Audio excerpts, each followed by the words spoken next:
What's a military museum without firearms of yesteryear? Chicago Alderman Edward Burke introduced an ordinance last week that would allow museums in the Windy City to possess and display unloaded guns classified as curios or relics after learning that the Pritzker Military Library and other city museums are currently banned from including them in exhibits. If passed, the museum's president and CEO told FoxNews.com it would allow its estimated 15,000 annual visitors to see a significant World War II artifact personally returned stateside from a now-deceased U.S. Army officer. Alderman Burke heard our story about this and really came to the same conclusion we did. There's really no clear code for museums, Ken Clarke said Tuesday. And because of the lack of clarity, we haven't taken any chances. So rather than hope for the best, we wanted to do this properly. A German Walter Page's 7.65mm handgun donated to the museum by relatives of U.S.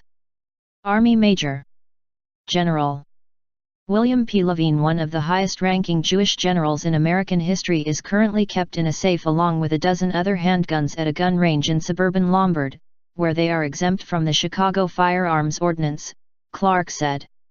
Levine, who obtained the semi-automatic pistol from a Nazi officer during World War II, was among the first Allied soldiers to liberate the Dachau concentration camp in 1945. His relatives donated his uniform, military papers and artifacts, including the handgun, to the Pritzker Military Library following his death at age 97 in March, but the historically significant firearm remains outside Chicago limits and away from visitors' eyes.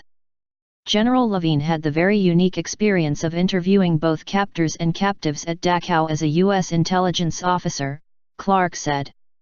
So when you actually have a story attached to Levine, the historical value goes through the roof. For us, it means a heck of a lot historically.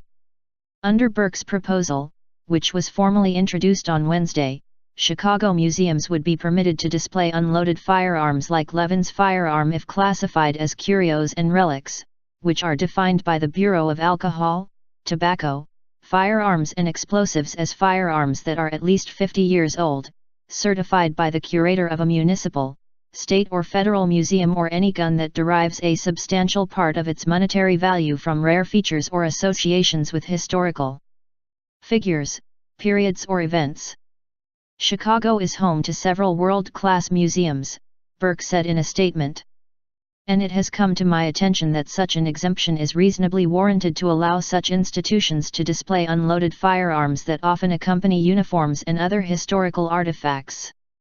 Levine, with the permission from U.S. military officials, brought the handgun back to the United States after 30 years in the Army Reserve. His experiences at the concentration camp near Munich reportedly haunted him for nearly 4 decades after the war. Every time he'd talk about it, when he'd come to the sentence, "and then I came to Dachau," he'd break down, his wife Rhoda told the Chicago Tribune in April. He couldn't get that sentence out without the vivid memory of it. That choked him up. In 1995, Levine told the newspaper he ultimately began to share his experiences to local high school and college students, as well as with visitors at the Illinois Holocaust Museum, as a way to educate others about the atrocities of war. For me, the most important and effective method of preventing another Holocaust is truth and education, Levine said.